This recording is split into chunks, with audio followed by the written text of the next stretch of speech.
Yo, good day everyone, Skyripper here. Welcome to Man Cannot Ride. Ang i-share ko naman sa inyo ay yung mga tips. Okay? 4 tips para maging advanced rider pag pinag-usapan ang throttle at saka ang brake o ang front brake. Okay? Sampa tayo kay Octavia, may CF Moto 400NK at pag-usapan natin kung paano ba tayo magiging magaling na rider.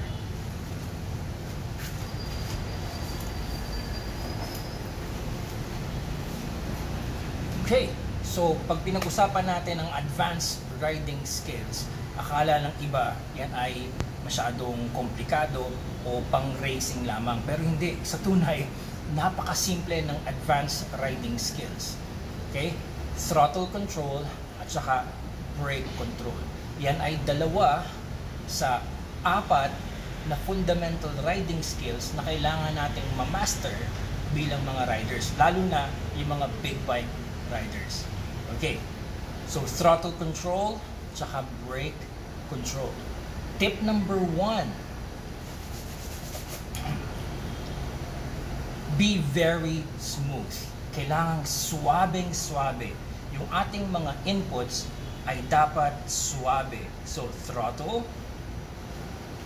braking, throttle, braking, rolling on the throttle, rolling off the throttle, applying the brakes, releasing the brakes. Lahat yan dapat ay suwabe, smooth inputs. Yun ang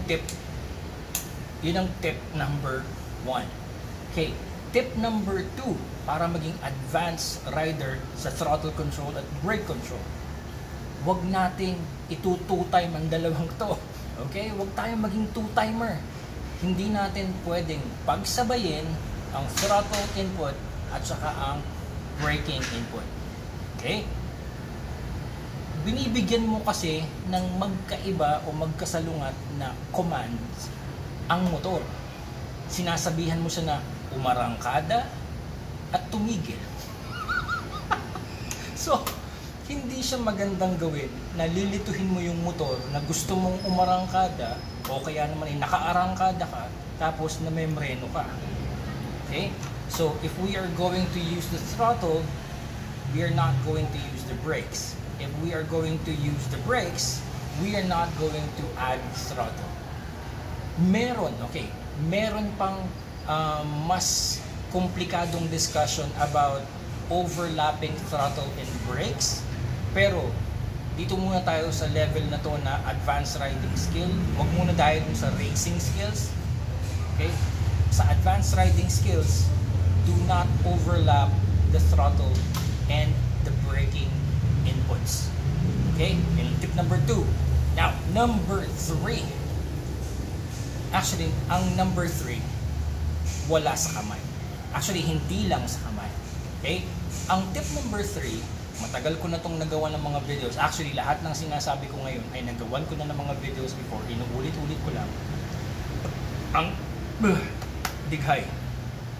Ang tip number 3, okay? Pagsamasamahin natin ha, mga magkakapareho. Tip number 3, gentle grip on the bars. Yan. Isama mo na ang loose arms. At ang pinakamahalaga, bend your elbows. So kung ang itsura mo habang nagra-ride, okay, ay ganito, o kaya naka-sports bike ka, okay, hindi ito yung tip number 3. Ang tip number 3 ay gentle grip on the bars, loosen up your arms, and bend your elbows. Ang pinakamahalaga dyan yung bend your elbows kasi marirelax yung upper body. Okay? Maniwala man kayo sa hindi, pero yung pagiging gentle, pagiging loose, at saka yung bending your elbows, magbibigay yan ng more control sa inyong mga inputs. Eh di ba yun yung kailangan nating i-master? Ang kailangan nating i-master is throttle control and braking control. Okay. Now, tip number 4. Ito yung pinaka-last, pero sa tingin ko, ito yung medyo komplikado ng konti. Tip number 4 is you have to be deliberate with your inputs. Ibig sabihin, number 1, you know what to do. Number 2, you know when to do it. Number 3, you know where to do it. Number 4, you know how to do it. And then number 5, you know why you're doing it.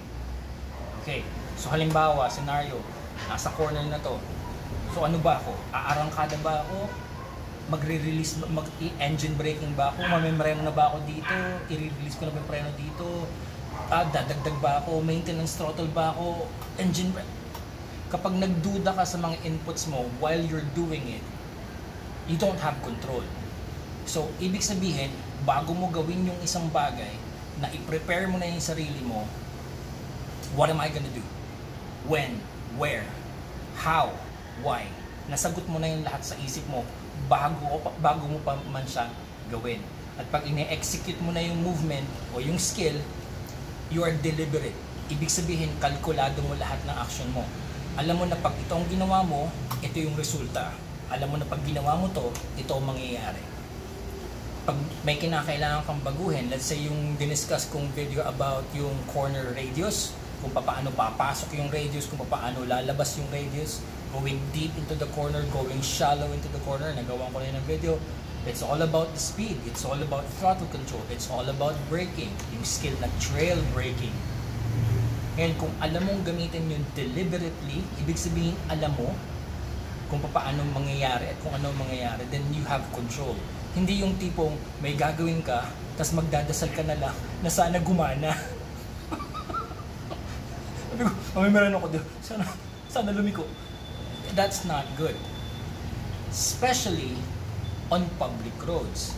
Kasi kapag nagduda tayo sa inputs natin, sa mga galaw natin, hindi natin alam kung anong mangyayari at pinagpasa Diyos na lang natin ang mga magaganap, eh paano kung sumablay tayo?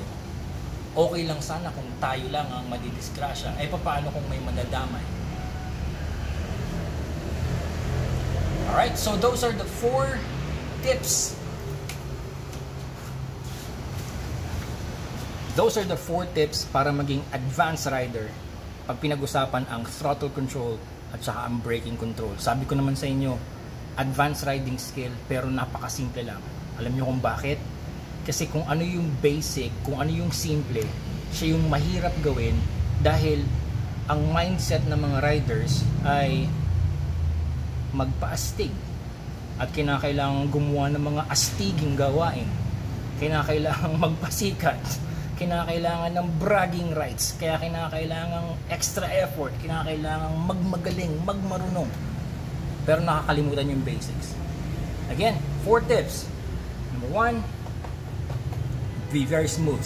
Number 2, do not overlap the front brake and the throttle inputs. Number 3, yung ating arm position, yung ating ergonomics sa pag-ride. Gentle grip, loosen your arms, bend your elbows. And number 4, be very deliberate in our actions. Alam natin kung ano mangyayari kapag ginawa natin ang isang bagay. Alam natin ang resulta at kaya nating kontrolin yung mga mangyayari no matter what it is.